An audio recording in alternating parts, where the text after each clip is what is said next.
If you're a maintenance supervisor for a commercial property, you've had to deal with everything from leaky faucets to flickering light bulbs. But nothing's worse than that ancient boiler that's lived in the building since the day it was built, 50 years ago. It's enough to make anyone lose their cool. That's where Grainger comes in. With industrial-grade products and dependable fast delivery, Grainger can help with any challenge, from worn-out components to everyday necessities. Call, click Grainger.com, or just stop by. Grainger, for the ones who get it done. If you're a facilities manager at a university, you know students rely on the cafeteria for breakfast, lunch, dinner, and the occasional late-night snack. So when a dishwasher breaks down and dirty plates pile up, the mess hall can turn messy in the blink of an eye. Enter Grainger. With over 1 million industrial-grade products and fast delivery, the product you need now is never far away. So you can turn that dishwasher back into a lean, clean washing machine. Call, click Grainger.com, or just stop by. Grainger, for the ones who get it done. Hey, bonsoir tout le monde, bonsoir tout le monde, bonsoir tout le monde, bienvenue en direct, bienvenue à nos membres, podcast ouvert à tous ce soir, alors bienvenue également à tous ceux qui vont se greffer à nous sur la plateforme YouTube et je vous invite, si ce n'est pas fait, à nous rejoindre sur YouTube et à suivre notre chaîne YouTube parce qu'on va avoir de plus en plus de contenu. On va avoir de plus en plus de contenu sur YouTube. Salut à Jamie, salut à Samuel qui arrive avec nous également. Des habitués de notre canal TikTok, ça. Des habitués de notre canal TikTok. Sam qui est membre BBN, Jamie, c'est rendu mon grand chum TikTok. Hey! Bonsoir à vous autres, bonsoir à vous tous. Merci d'être là encore une fois ce soir. Je veux vraiment prendre le temps de vous remercier parce qu'aujourd'hui, c'était jour d'analyse pour nous ici à BBN, voir si on est en train d'atteindre les cibles qu'on s'était fixées. Et on coche presque toutes les cases pour le mois de janvier. Alors, merci à toutes vous autres qui avez pris le temps de vous abonner, de devenir membre BBN. Merci à tous qui nous ont suivis sur les différents réseaux sociaux. Et vous savez comment ça marche, vous le savez, on est tannant. On vous a demandé un peu partout, à gauche et à droite, allez nous suivre sur X, sur Blue Sky, sur Instagram, sur YouTube, sur TikTok, sur Facebook. Bref, ça vient tannant. Mais avec le recul qu'on avait pris à BBN, on est reparti de zéro. Alors, on doit reconstruire tout ça. Et on est en train de le faire. On est en train de bien le faire. Donc, merci à tous ceux et celles qui se greffent à l'aventure. C'est vraiment très apprécié. Ce soir, dans le balado, on va regarder si les clubs MLS sont prêts pour la saison 2025 qui s'entame. Dans un petit peu moins, on va se le dire qu'un mois, ça s'en vient assez rapidement. Donc, est-ce qu'on est prêt à tout ça? On vient d'ouvrir la salle de clavardage. Donc, ceux et celles qui nous suivent sur YouTube, gênez-vous pas de commenter, gênez-vous pas non plus de partager. C'est très, très, très apprécié de vous avoir là. Donc, je salue Jamie, je salue également Sam. À l'instant, c'est fait. Fait que merci à toutes vous autres qui êtes là. Donc, on va regarder ce soir quelle formation, quels clubs sont prêts à travers la MLS. On va également vous parler de quelques petites nouveautés qui s'en viennent à BBN Soccer. C'est ce soir dans la formule MLS 24/7, le dernier balado. Je ne vous le cacherai pas, je vais vous le dire tout de suite. C'est le dernier balado qu'on fait en direct avec vous. Donc, on sait que le podcast est ouvert aux membres. Les membres payent, ils veulent du contenu de qualité, veulent du contenu bien fait. Alors, dorénavant, le MLS 24/7 vous sera présenté directement sur BBN TV. Je salue présentement tous les auditeurs qui sont en direct sur BBN TV. Donc, il va être présenté là. On ne change pas la case horaire. Il va être présenté le mercredi à 20h. Mais par contre, question d'être en mesure de faire des montages, de vous amener une production un peu plus léchée. on ne sera plus en direct puisqu'il y a moins d'interactions. On ne se le cachera pas quand on est sur BBN TV puisque on n'a pas là, le clavardage comme ça encore pour le moment. Donc, j'ai l'impression de parler toute seule. Et tant qu'à parler toute seule, bien, aussi bien en profiter pour vous offrir un contenu d'encore plus grande qualité. Alors, c'est ce qu'on va faire dans les prochains jours. Donc, pour devenir membre, c'est une seule destination, c'est www.bbnsoccer.com. On vient de recruter un membre à l'instant. Merci à tous, à toutes vous autres, gang. Merci à vous autres, c'est fort apprécié. Et votre soutien inconditionnel est apprécié, vous n'avez pas idée. Donc, je veux vous souhaiter la bienvenue. On part ça drette là. Je suis tanné de le répéter. On part ça là. Est-ce que les clubs de la MLS sont prêts? On va commencer, si vous le voulez bien, par le CF Montréal, puisque c'est notre formation, même si on couvre la MLS franco, et qu'on a de plus en plus une grande clientèle européenne. Et là-dessus, je vous dirais, restez là parce que le scoop s'adresse à vous. Les fans de foot européen, le scoop s'adresse à vous. Grande nouveauté qui s'en vient sur BBN. Mais pour tous ceux qui sont ici, le CF Montréal, c'est notre club de cœur. Alors, on va bien le couvrir. Alors, on va bien le couvrir encore une fois cette saison. Est-ce que le CF Montréal est prêt à entamer sa saison? Ceux et celles qui sont avec nous sur YouTube, c'est à vous de me le dire, c'est à vous de me le mentionner. Moi, je vais vous donner 5 raisons pourquoi le CF Montréal va performer cette saison. En 2025, en MLS, premièrement, une stabilité qui a été retrouvée au sein de l'effectif, au sein du staff, et ça, c'est très important.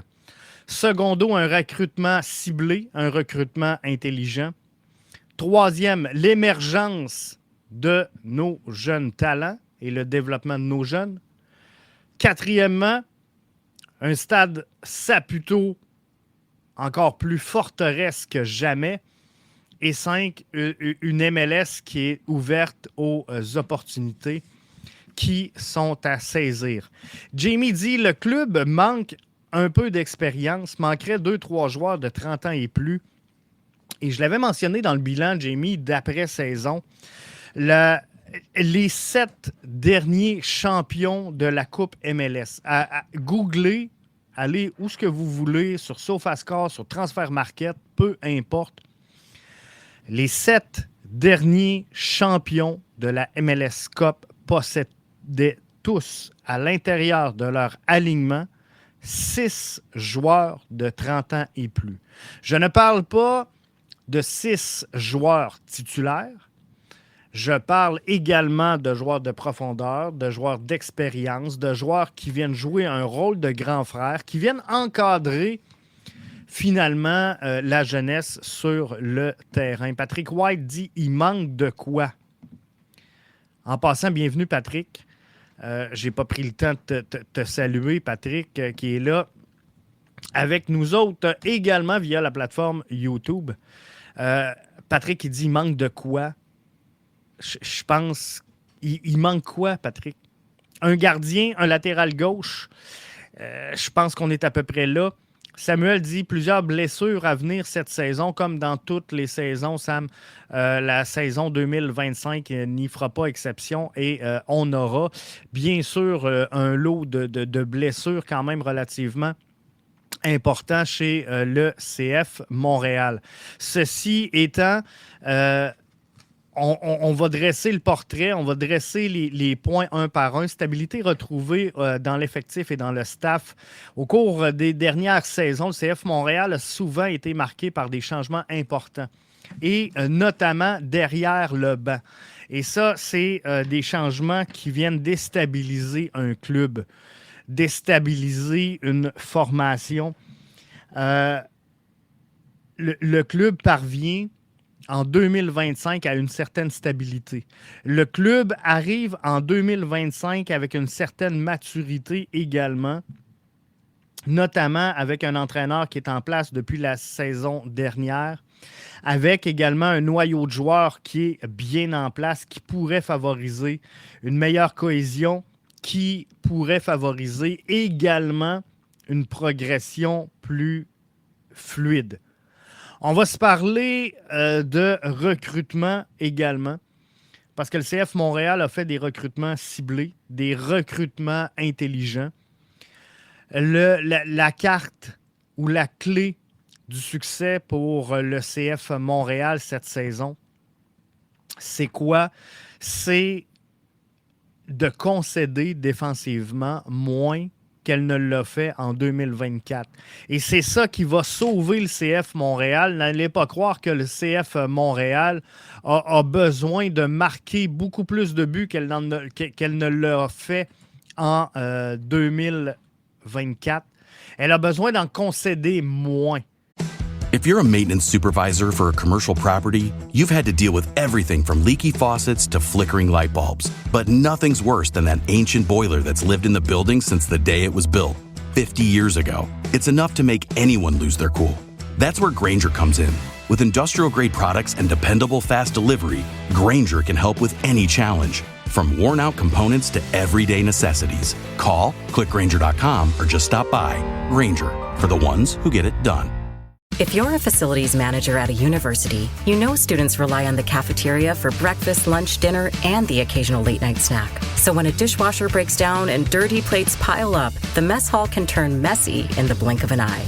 Enter Grainger. With over 1 million industrial-grade products and fast delivery, the product you need now is never far away. So you can turn that dishwasher back into a lean, clean washing machine. Call, click Grainger.com, or just stop by. Grainger, for the ones who get it done. Elle a fait des recrutements intelligents. Je vois vos commentaires, je les lis, je les entends. Patrick White dit un 10, joueur désigné, un joueur d'impact. Patrick cherche ce game changer-là. Le gars qui est en mesure de changer la game. Presque toutes les équipes ont un gars comme ça, sauf nous. Je suis pas d'accord. Je suis pas d'accord, Sébastien, parce que... pas Sébastien, mais Patrick. Parce que le CF Montréal a fait des recrutements intéressants. Fabian Herbert, Adedokun, Jalen Neal, Vrioni, Owozu, Lotori et Sinchuk dernièrement. Sinchuk arrive chez nous, un transfert de 5 millions, possiblement 3 de plus en bonus, possiblement un 20% de frais de transfert qui a été préservé dans son cas. C'est donc une prise hyper intéressante. On devrait le voir là, aboutir dans l'initiative U22. Mais c'est définitivement une pépite que le CF Montréal tient entre ses mains présentement. Je prends le temps de saluer Sébastien qui se joint à nous. Je prends le temps de Samuel. J'espère une défense à 4. On va revenir là-dessus. Je veux demeurer sur le recrutement avec Patrick qui cherche le game changer. Vrioni n'a pas fait l'unanimité lors de son annonce, lors de sa signature. Et vous avez raison. Parce que Vrioni a eu un passage mitigé en MLS, mais allez voir ses statistiques pré-MLS, donc avec la Juventus. Allez voir ses statistiques. C'est un excellent joueur, Vrioni. C'est un excellent joueur et il va aider cette formation-là, c'est définitif. Il doit trouver le bon modèle, il doit trouver la bonne chaise pour pouvoir s'accomplir. Mais Vrioni, je vous le dis, sera un excellent choix. Jalen Neal, je trouve qu'on n'en parle pas suffisamment. Il fait partie des 22 joueurs de la MLS sous 22 ans. Donc, il est sur la liste des meilleurs U22. du circuit, les 22 meilleurs U22, il est chez nous. Donc ça, ça pourrait être bon. Et Sinchuk, Patrick, il nous a coûté 5 millions. C'est 5 millions et fort possiblement 3 en bonus de performance s'il atteint certaines cibles et 20% en frais de revente. C'est donc possiblement 8 millions décelés par Bologne qui l'a observé. On a une synergie. On a enfin une synergie. Au cours des dernières années, on a été sévère à l'endroit du CF Montréal, de son organisation, de sa cellule de recrutement, de sa cellule de dépistage, de scouting, appelez-la comme vous voulez, soi-disant qu'on récoltait les déchets, entre guillemets, de Bologne. Et là, on n'est pas là. Là, on n'est pas là du tout. Il y a visiblement un changement de mentalité dans le recrutement, dans la cellule de recrutement. Et je pense que c'est tout à l'avantage du CF Montréal. Jamie nous dit, Jeff, tout laisser sur un joueur, c'est pas le best. Toronto, ça n'a pas marché. Nashville, avec Mukhtar, n'a rien fait. Donc, le club n'a pas performé à la hauteur des attentes. Le CF Montréal a fait, pour moi, un recrutement intelligent. A fait, pour moi, un recrutement très ciblé. Laurent Courtois avait identifié quelques problèmes avec Gabriel Gervais. Le CF Montréal doit être plus défensif. Et ce, sur tous les fronts, à tous les niveaux, à toutes les lignes. Le problème défensif du CF Montréal ne repose pas sur les épaules uniquement de Jonathan Sirois, qui n'a pas atteint la cible en 2024, soyons francs, mais ne repose pas que sur Sirois, ni que sur Alvarez, Waterman et Campbell. Les joueurs doivent prendre des responsabilités défensives beaucoup plus haut sur le terrain. On va avoir cette saison un meilleur pressing. On va défendre davantage. Et quand je parle de recrutement intelligent, quand je parle de recrutement ciblé, les profils qu'on a été chercher, Jalen Neal, Vrioni, Sinchuk, Fabian Herberts, sont tous des profils qui vont nous aider à mieux défendre collectivement le ballon sur le terrain. Donc, je ne pense pas qu'on laisse toute la pression sur un seul joueur. Et je vous le rappelle, le problème du CF Montréal n'est pas d'inscrire des buts, mais d'en concéder moins qu'on le faisait la saison dernière. On ne peut pas partir sur des séquences comme la saison 2024 où le bleu-blanc-noir accorde 9 buts en 2 rencontres. On ne peut pas faire ça. On ne peut pas faire ça et espérer atteindre du succès. Un attaquant capable de marquer régulièrement, je pense qu'on va avoir ça. Le mélange de Owusu, de Vrioni et de tous les autres qui seront dans la profondeur. On va avoir un meneur de jeu créatif, je pense, avec Sinchuk. Il faudra lui laisser le temps. Il faut comprendre qu'il arrive d'un contexte géopolitique très compliqué. Devra prendre le temps de s'adapter à cette formation-là. On a Duke, on a Clark qui ont bien terminé la saison dernière et on n'a pas touché au noyau. Donc, si on réussit à se solidifier défensivement sur toutes les lignes du terrain, cette équipe-là peut être transformée et cette équipe-là peut prétendre non seulement aux séries. Avez-vous déjà entendu ça, Jeff, dire ça? Peut prétendre au top 5 dans l'Est. Sébastien, penses-tu qu'on va pouvoir voir le jeune joueur ukrainien avec l'équipe première ou pas cette année? Moi, je pense que oui. Définitivement, on va le voir avec l'équipe première. Au prix qu'il a coûté, avec l'investissement, Sébastien, qu'il a commandé, clairement, la réponse est oui. On aura Sinchuk à Montréal. Il y a également l'émergence des jeunes talents et le développement de nos joueurs. On le mentionnait tantôt, je pense que c'est Jamie qui effectuait le commentaire à l'effet que le CF Montréal était une formation très jeune. On a des projets comme Nathan Saliba, on a des projets comme Alvarez, On a des projets comme Campbell, à la limite un Waterman. Mais c'est des gars qui profitent d'une bonne dose et d'un bon bagage d'expérience au niveau MLS en 2024. Donc, oui, Alvarez est jeune. Oui, Saliba est jeune.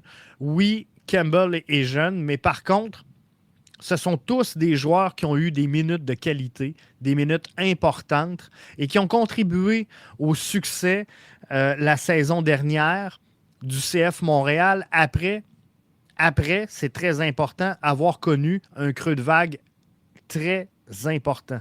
Le CF Montréal a eu en 2024 un long, trop long passage à vide, mais ça l'a forgé une résilience, ça l'a formé une qualité également exemplaire de courage, de confiance, de force de caractère chez ces jeunes joueurs-là qui se sont redressés à la fin de la saison, qui ont tout donné dans le dernier stretch de la saison, dans le dernier droit, dans un français un peu mieux, et ils ont atteint la cible. 4e point, le stade Saputo, plus forteresse que jamais. Au moment où on se parle, au 29 janvier 2025, il reste plus ou moins 900 billets de saison de disponibles pour le CF Montréal, ce qui veut dire que l'ambiance sera au rendez-vous au stade Saputo, qui redevient un atout pour cette formation-là. Encore une fois, en 2025, on devrait normalement avoir une saison complète avec full house.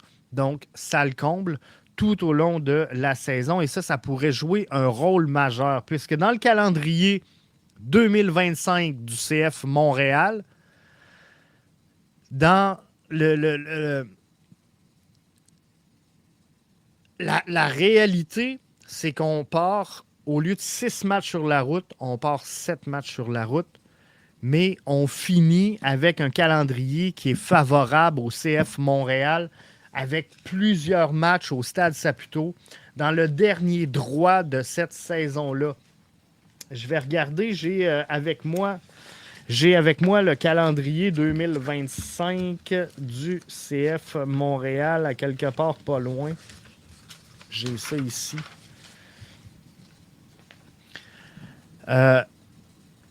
1, 2, 3, 4, 5, 6, 7 des 11 derniers matchs de la saison seront au Stade Saputo.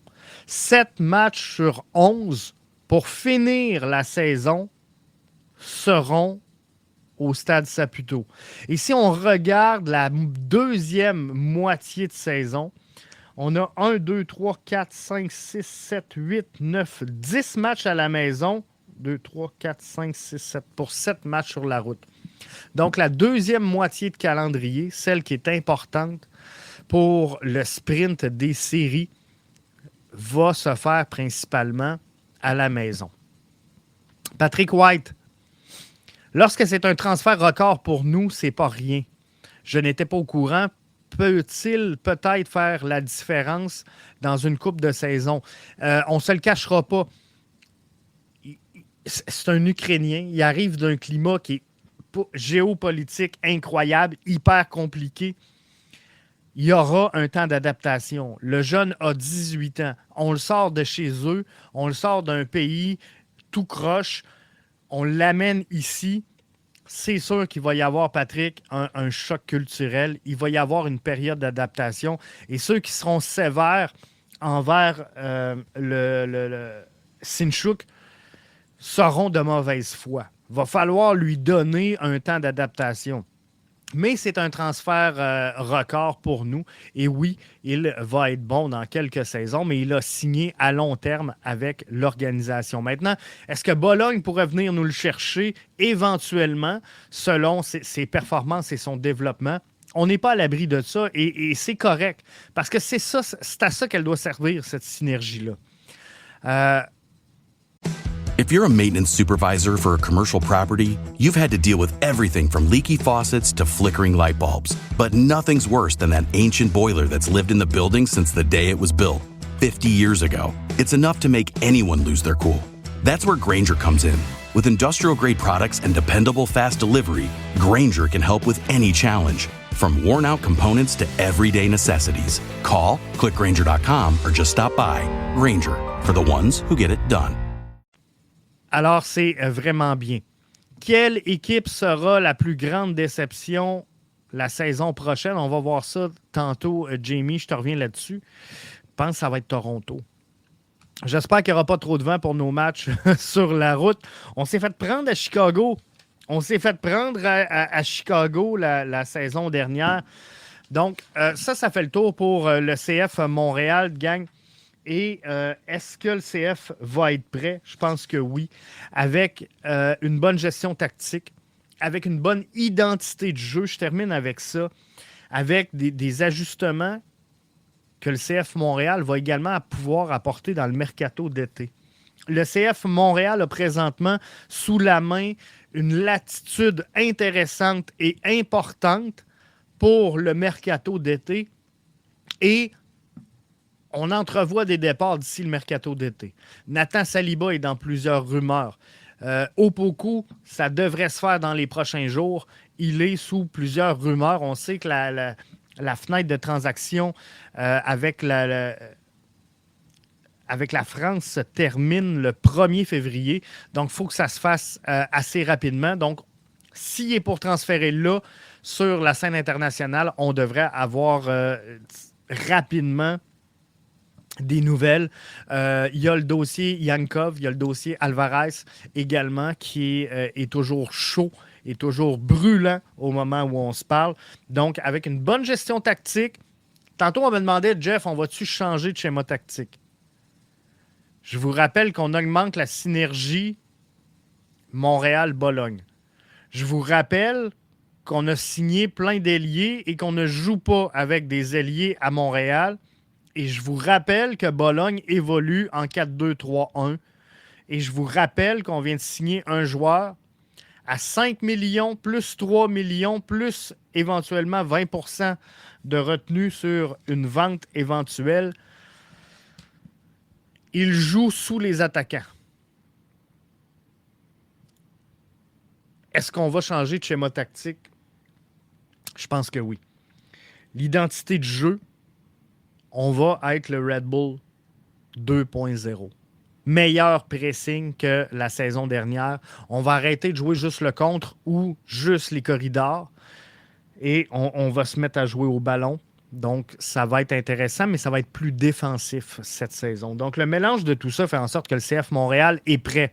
Est prêt pour sa saison 2025.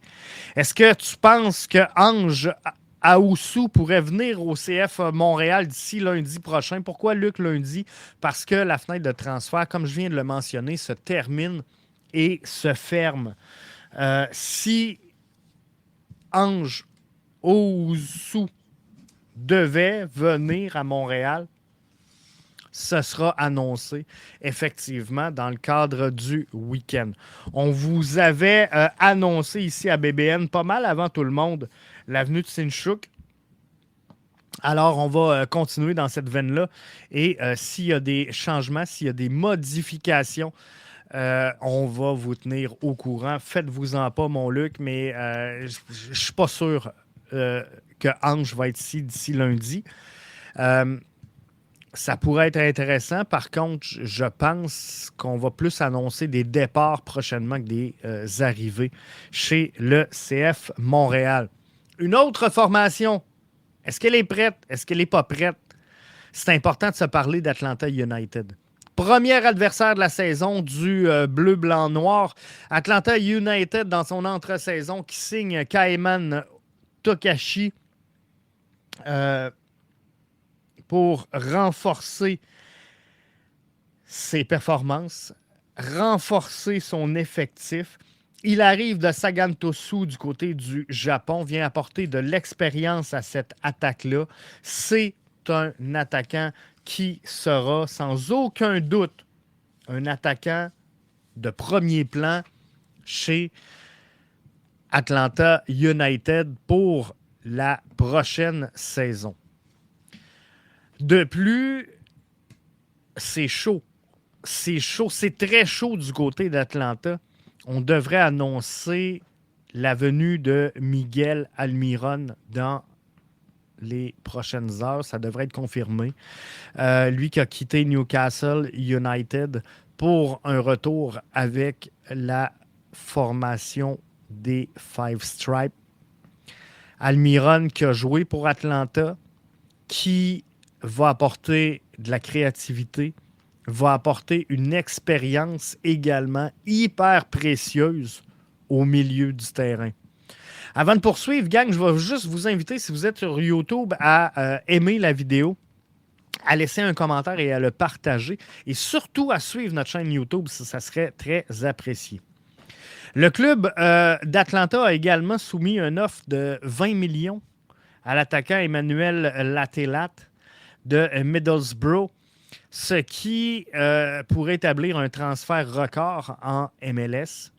Et tous ces mouvements-là témoignent de toute l'ambition d'Atlanta United de se positionner comme un prétendant sérieux au titre 2025 de la MLS. Par contre, il faut prendre ça avec un bémol parce que il y a des joueurs qui ne sont pas arrivés. Il y a des grosses rumeurs, mais il y a des joueurs qui ne sont pas arrivés. L'intégration de ces nouveaux joueurs, l'adaptation aux stratégies du nouveau coach, parce que souvenez-vous, Valentino a quitté à la fin de la dernière campagne. Je ne comprends pas encore le move d'Atlanta United, mais si Atlanta United a fait une aussi belle course en série d'après-saison, c'est principalement grâce à Valentino. Mais Ronny Dela qui prend la tête de l'équipe, c'est donc des défis majeurs en début de saison pour cette formation-là qui aura des défis importants en début de saison. Affronte le CF Montréal en début de calendrier, affronte également un rival pour eux, Charlotte, le 1er mars. Donc, c'est clair, Atlanta United a renforcé son effectif. Atlanta United affiche de grandes ambitions pour la saison 2025. Mais tous ces succès-là, gang, vont dépendre de la rapidité avec laquelle ces joueurs-là vont s'adapter et de la capacité de l'équipe à assimiler collectivement les stratégies du nouvel entraîneur. Jamie nous dit Atlanta avec Miranchuk et Almiron, ça pourrait être dangereux. Latelat, 20 millions, c'est surpayé. Je suis dans les mêmes eaux que toi. Je pense que 20 millions, c'est exagéré. Par contre, Atlanta United a mentionné une chose. C'est qu'il serait prétendant en 2025 à la Coupe MLS.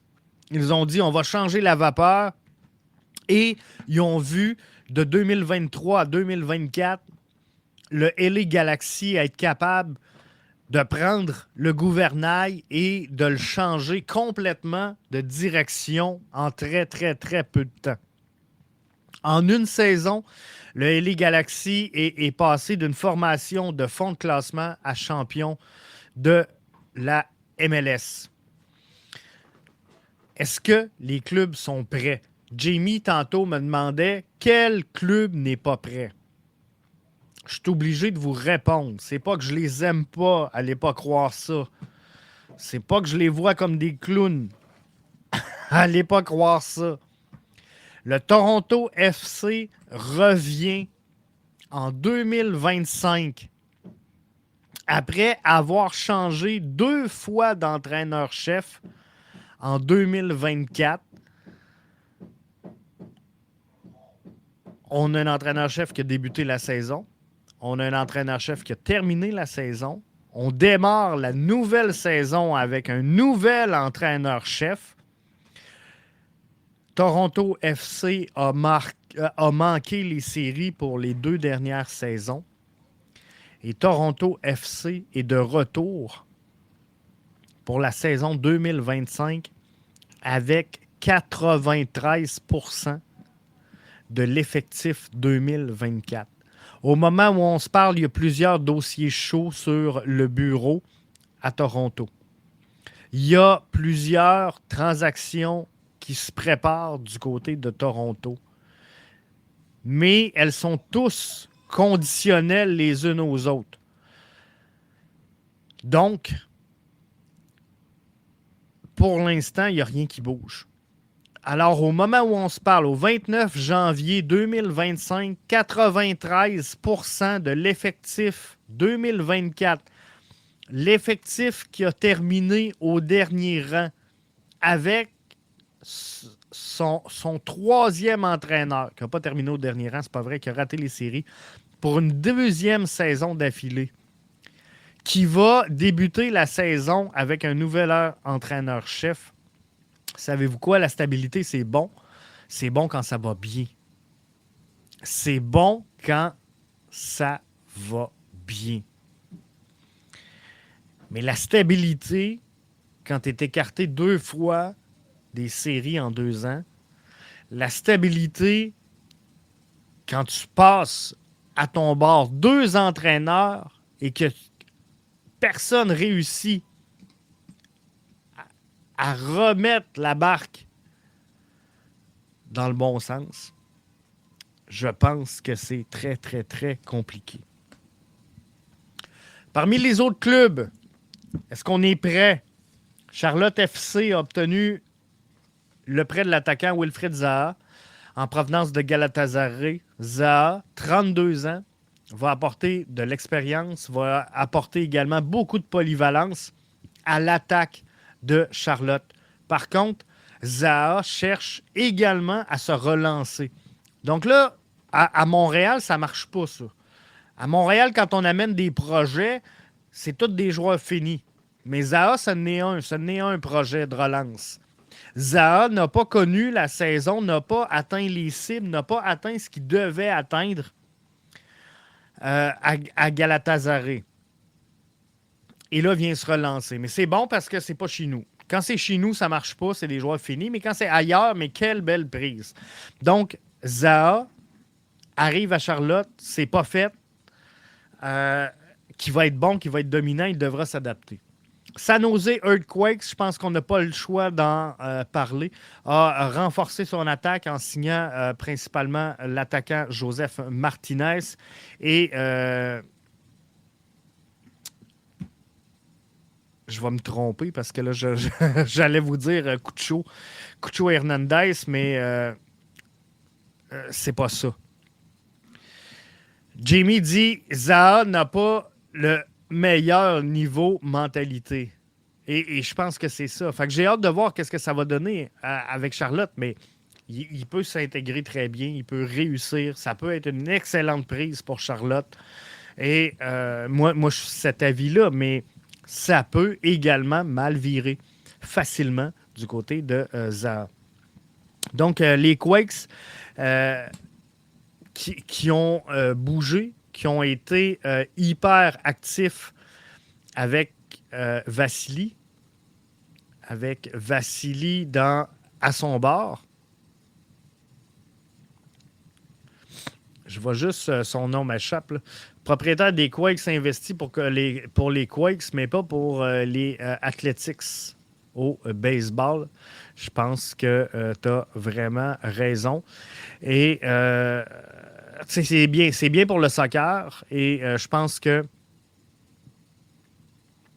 l'avenir est là dans le sport professionnel. Je vais juste regarder, là, le nom m'échappe. Là, si vous pouvez m'aider, ces réseaux sociaux. Les Quakes, c'est qui le joueur? Parce que là, j'ai juste Cucho Hernandez dans ma tête. Je ne sais pas pourquoi. Qui ne veut pas sortir de là. Mais qui a signé à San Jose avec Joseph Martinez? M'a le trouver. C'est sûr que je vais le trouver. Ils ont signé Luis Lopez aussi. Non, c'est pas fait. C'est pas fait, mais il y a une bonne rumeur sur ce côté-là. Chicho. Pourquoi j'avais Cucho? C'est ça qui m'a mêlé. Chicho Arango. Chance, t'es là, Jamie. Qu'est-ce que je ferais sans toi? Arango. Merci, Sam. Merci, Jamie. C'est vraiment apprécié. Vous venez de me sauver la vie. Parce que j'étais champ gauche sur celle-là. Donc, ça pourrait être bien. L'Inter de Miami, maintenant, il faut s'en parler également, qui a également été très, très, très actif, qui a recruté l'attaquant Tadeo Allende le 14 janvier dernier, Gonzalo Lujan et le gardien Rocco Rios Novo le 16 janvier dernier. Des mouvements stratégiques pour l'Inter de Miami qui sont en action présentement. Ou en tout cas sur le point d'être en action, mais l'Inter de Miami joue ce soir. L'intégration des nouveaux joueurs, la cohésion dans cette équipe-là vont être des facteurs déterminants sur le terrain. Donc, est-ce que les équipes sont prêtes? Je pense que oui. Jamie dit c'est 2 Colombiens. Non, mais pour vrai, ça peut être, puis j'ai vu des vidéos passer, ça peut être une menace incroyable. Incroyable. Hey, en terminant, gang, ça fait le tour pour les clubs en feu, les clubs qui sont prêts, les clubs qui sont moins prêts. C'est l'information que je voulais vous transmettre aujourd'hui. Maintenant qu'on a fait ça, ceux et celles qui sont avec nous sur YouTube, je vous invite à vous rendre au www.bbnsoccer.com pour devenir membre et ne rien manquer de l'ensemble de nos balados. Le podcast BBN, présenté le dimanche sur le coup de midi. MLS 24/7, présenté comme aujourd'hui le mercredi sur le coup de 20h. On est-tu rendu là? On vous annonce la venue d'un nouveau balado. On vous annonce la venue d'un nouveau balado à BBN Soccer. Eurofoot Québec va prendre la place dans l'alignement de départ. Titulaire, joueur désigné de notre programmation. Eurofoot Québec arrive sur BBN TV ce samedi. Ce samedi, on va laisser les animateurs venir vous présenter ça, mais c'est pas moi qui sera à l'animation. Je vais faire des apparitions. Je ne serai pas à l'animation d'Eurofoot. Je vais sûrement être là, question des encadrés, pour lancer le premier balado ce samedi. Mais Eurofoot Québec, si vous voulez rien manquer de tout ce qui se passe sur la planète foot euro, ça va être le balado à ne pas manquer. Je devais lancer également pour les membres le pool, l'ultime pool BBN. On ne l'a pas fait vendredi dernier finalement. Pourquoi?